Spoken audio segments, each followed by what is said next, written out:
66. 6640. Your future lies in 6640. 66 books by 40 authors, and yet we now discover it's an integrated message system from outside our time domain. Welcome to 6640, the ministry outreach of Koinonia House and Koinonia Institute. Today's Bible teacher is Chuck Missler, connecting the Bible to your life and the world around you. In today's study, Chuck begins his teaching on the book of Zephaniah, chapter 1.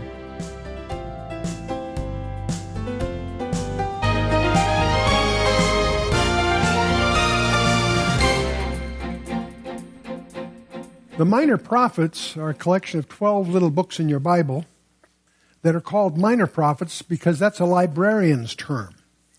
There are major prophets and there are minor prophets, but that is an allusion to the size of their books, not their importance.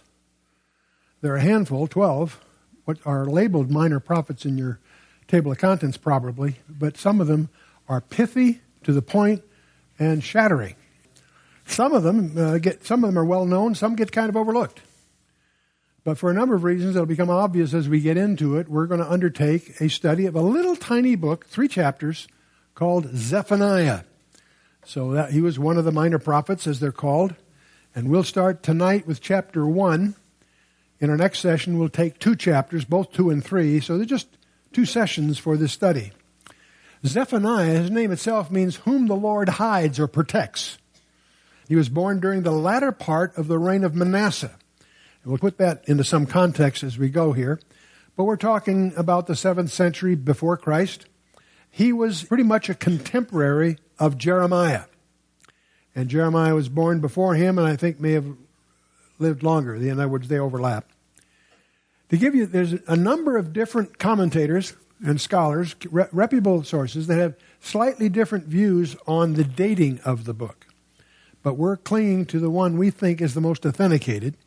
We believe that Zephaniah's prophecy was given after Josiah's revival, and I'll explain all this in a little bit, for these reasons.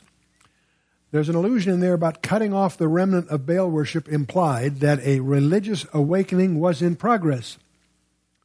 So, yes, the problem is that they're worshiping Baal, but there's in the language you'll discover that there is a religious awakening going on in the first chapter.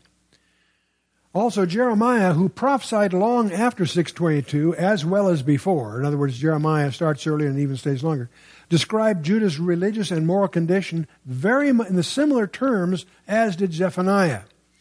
And there's a handful of passages which, if you compare that from Jeremiah and Zephaniah, you see a very, very clear resemblance. They're talking pretty much about the same symptoms, the same problems, and so forth.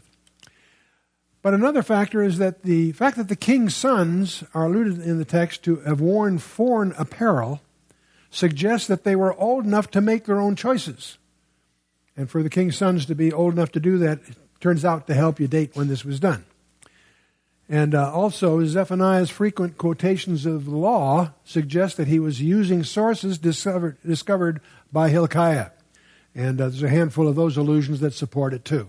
And that's a very big event that occurs because there's a period of great unbelief and idol worship during Josiah's reign, they find a copy of the Torah that the previous kings had attempted to destroy all copies of. They found one that was hidden, and when Josiah got his hands on it, he realized how far they'd fallen, and he initiates a major revival. And that all is in step with the text that helps date the passage we're talking about. The last one is Zephaniah's message of impending judgment would be appropriate for those who spurned the religious revival under Josiah. Thus, his prophecy was given sometime after the time of Josiah's revival in 622 BC, but still before the destruction of Nineveh in 612 BC, which Zephaniah indicated was still in existence then as the capital of the Assyrian Empire. So that helps bracket when the period we're talking about here. Politically, Judah, that's the southern kingdom. Remember when Solomon died, they split into 2 halves, so to speak. Politically, Judah was benefiting from a power vacuum among the superpowers of that day. So much so that King Josiah extended his influence militarily as far north as Naphtali. At that time, Assyria, which had carried off the so-called 10 northern tribes in 722 BC under Sargon II, was rapidly suffering eclipse. When Sin-shar-ishkun, that was Ashurbanipal's son, was reigning over Assyria, the Neo-Babylonian Empire began to emerge under Nabopolassar. Nabopolassar was king of Babylon. He had a very, very effective son by the name of Nebuchadnezzar. And Nebuchadnezzar's generalship really caused Babylon to emerge and overtake the big empire at that time, which was Assyria. They're in the background here. And so also the Medes under Xerxes II in 625 pulled out from under the Assyrian authority, so we can tell we're at a time when the Assyrian authority is starting to fragment. The collapse of the Assyrian Empire was delayed as the Egyptians under Psamtik the first, allied with him, but a coalition of Medes and Babylonians destroyed Assyria's capital city, Nineveh, in 612. That's a very key date in ancient history when Nineveh falls. So before Josiah's reign, Manasseh and Manasseh's son Ammon had introduced wicked practices into Judah. We'll talk a little bit more about that in a minute. So Josiah was encouraged to remove Assyrian religious practices from Judah. And as a result, Judah prospered politically. Now Manasseh, he's the bad guy. We'll talk more about him. He built altars to Baal and worshipped the sun, the moon, the stars. He built altars to these stellar objects and placed them in the temple courts.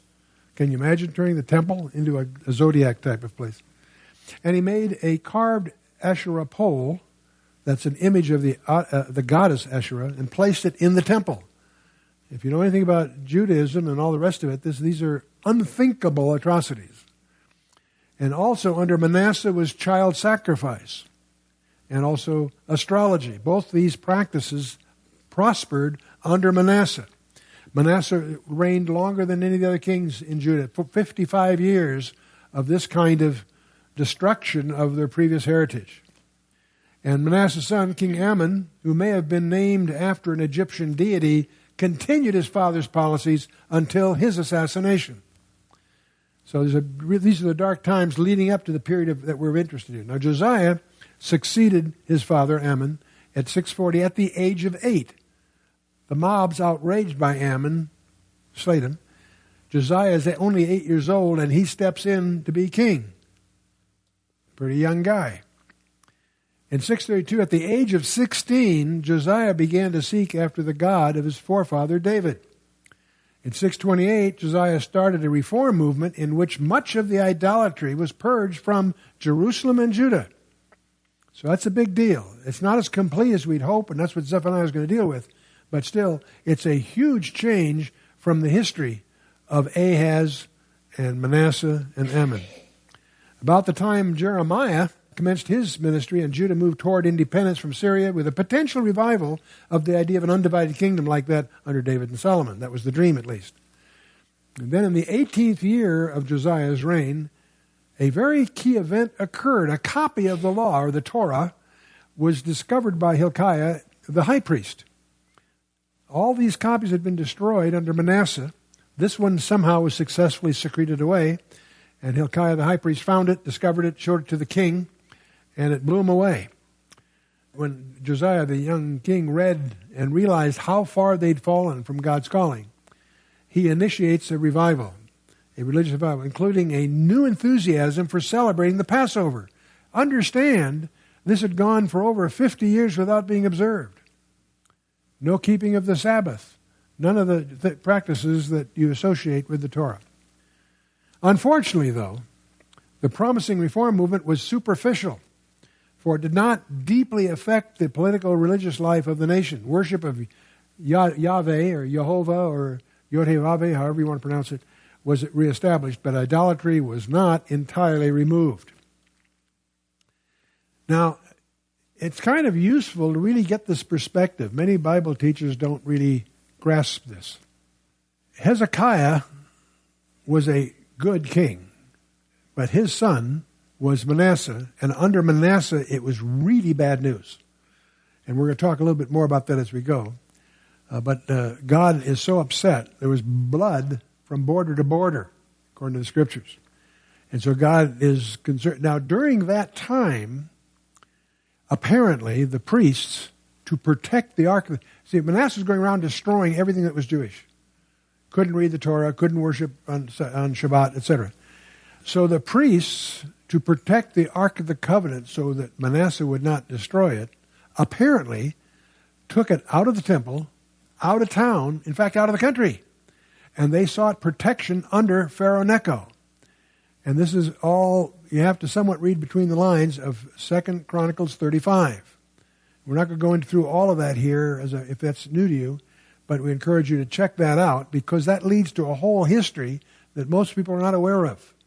Anyway, both Zephaniah and Jeremiah, their contemporary prophets, prophesied to a politically prospering people of coming judgment. Why? Because Josiah's reform movement still went unheeded. There is a movement. There is a big celebration forthcoming, but it's still not reaching the real hearts. Baal was again being worshipped, and he shouldn't be. And this, by the way, may explain why the Ark of the Covenant spent several centuries on Elephantine Island in Egypt before being moved later to Tanakurkus Island on Lake Tana in Ethiopia.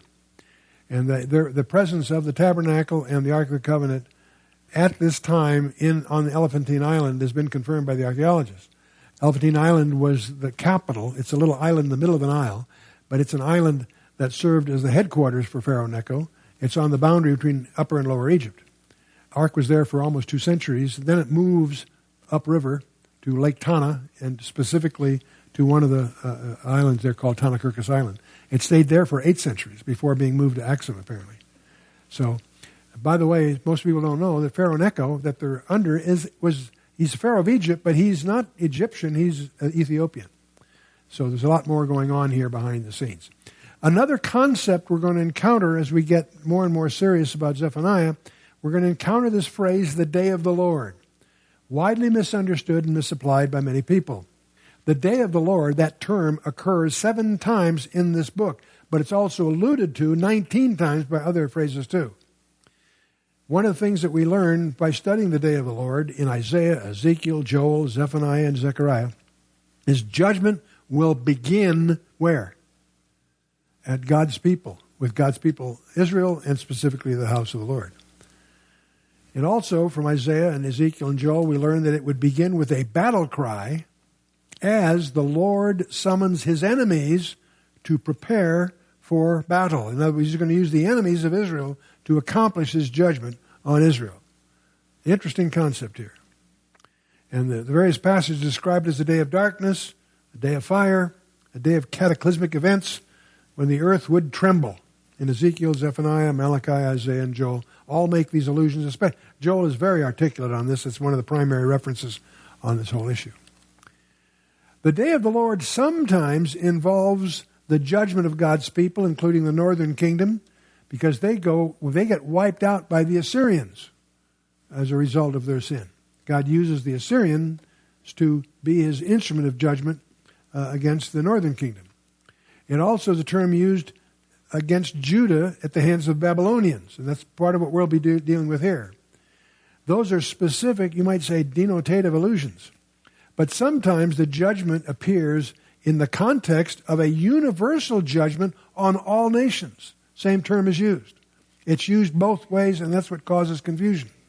It'll be used in a narrower sense, like against the northern kingdom, the southern kingdom of Israel, but it's also, you'll see the language broaden itself to speak of an eschatological time of judgment on all the nations. So these are all examples of the Lord's intervention in history that prefigure the final time period when he will annihilate his enemies on a more universal scale and in so doing restore Israel. So these passages are on the one hand warning Israel locally to get their act together, or in fact, it isn't a call for repentance, it's an announcement that it's coming. It's too late.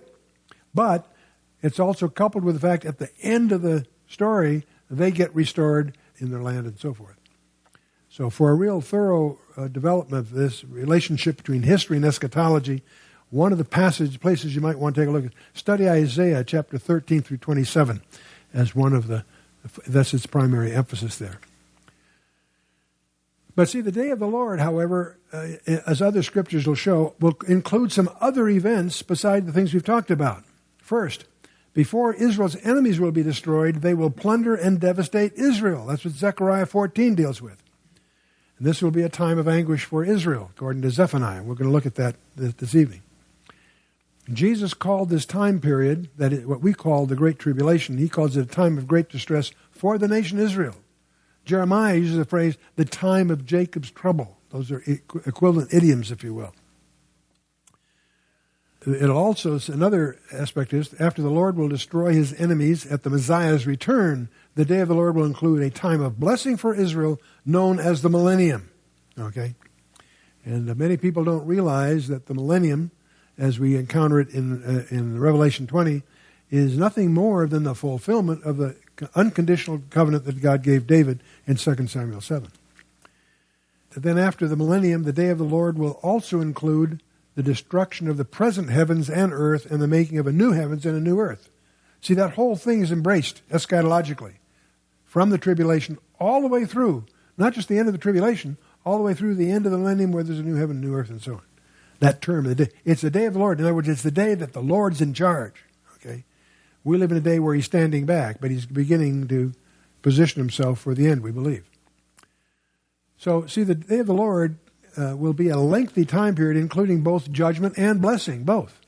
It will begin soon after the rapture and will include the 7-year tribulation, the return of the Messiah, the millennium, and the making of the new heavens and new earth. Yes, the 7-year tribulation is an error. It's so commonly thought of that way, I didn't bother changing being more precise here. Technically, tribulation is 3.5 years, not 7. It's the last half of that period, but that's a whole other study. So obviously, this whole view contradicts the view of some that the end of the Great Tribulation and the rapture will occur and the day of the Lord will then begin. That view is shattered by the scriptural perspective we're showing here.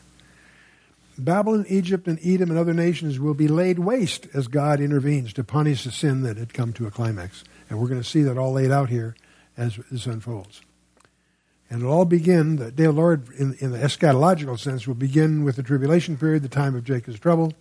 In the Old Testament, there's a whole bunch of passages, obviously.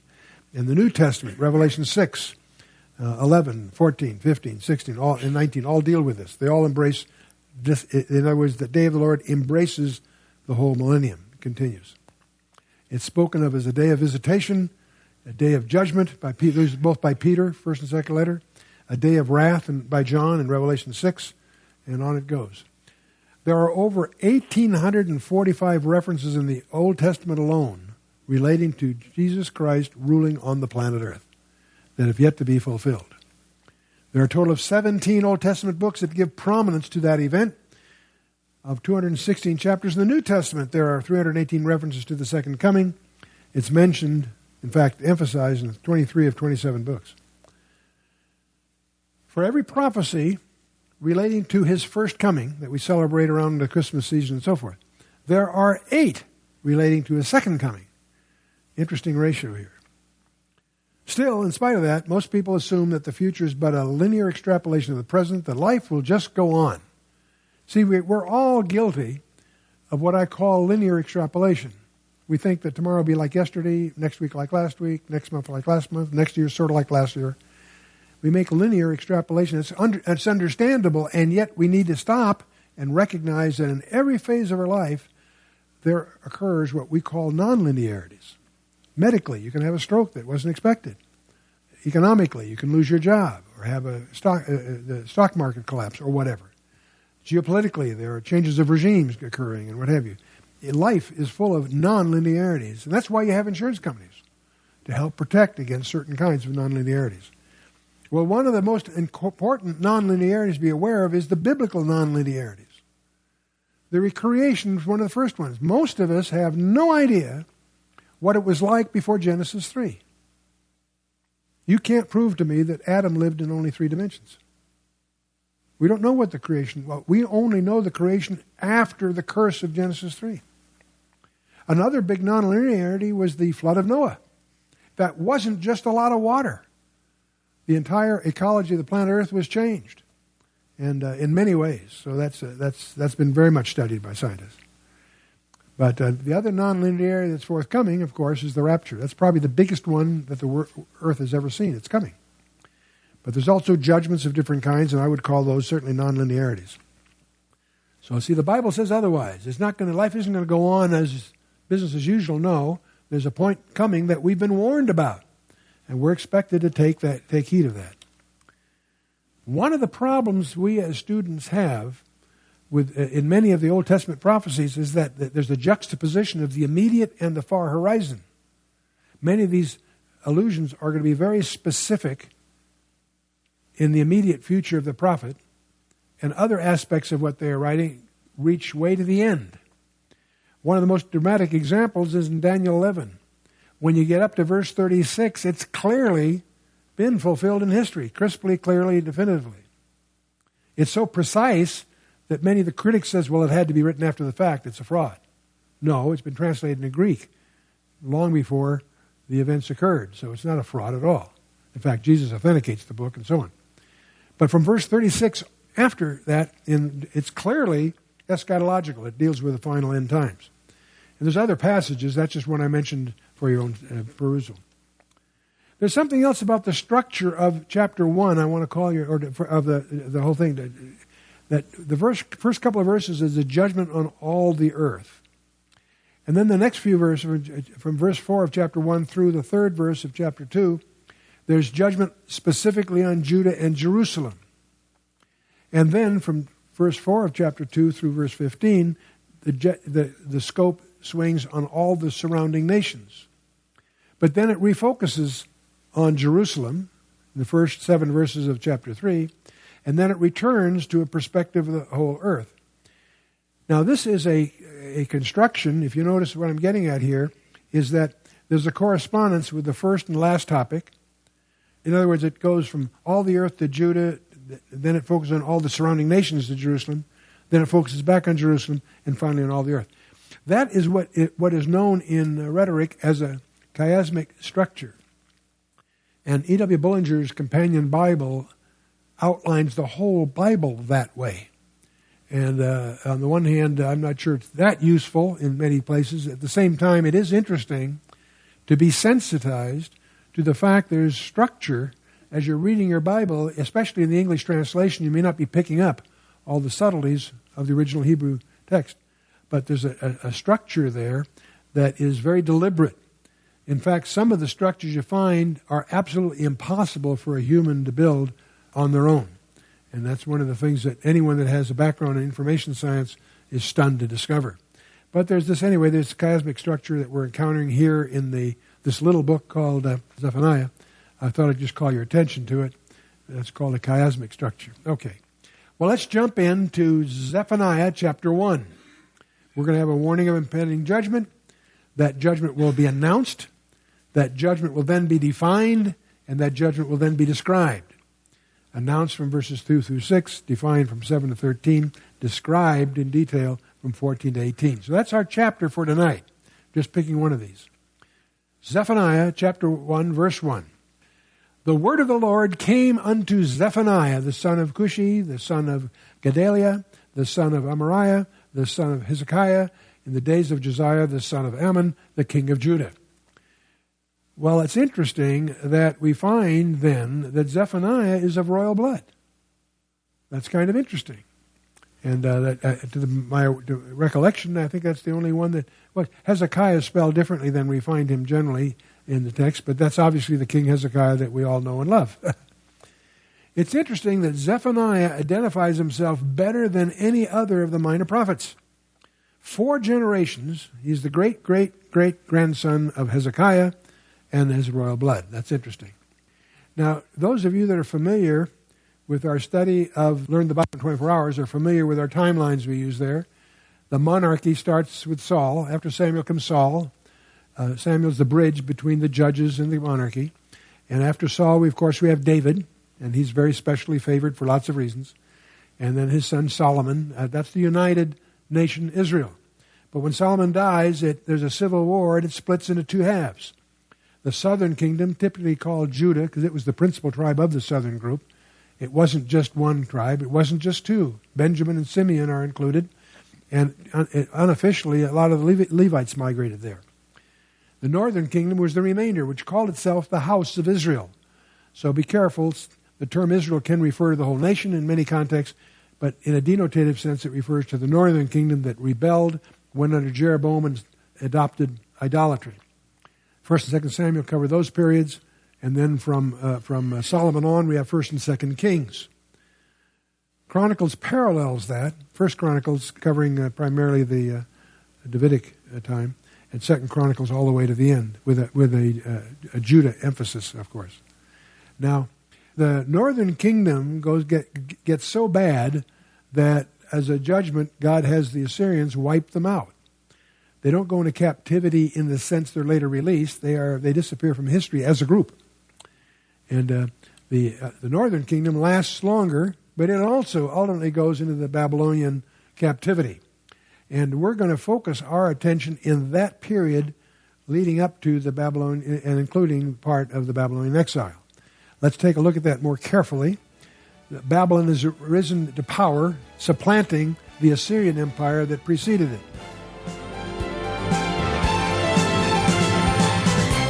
You've been listening to 6640, the ministry outreach of Koinonia House and Koinonia Institute.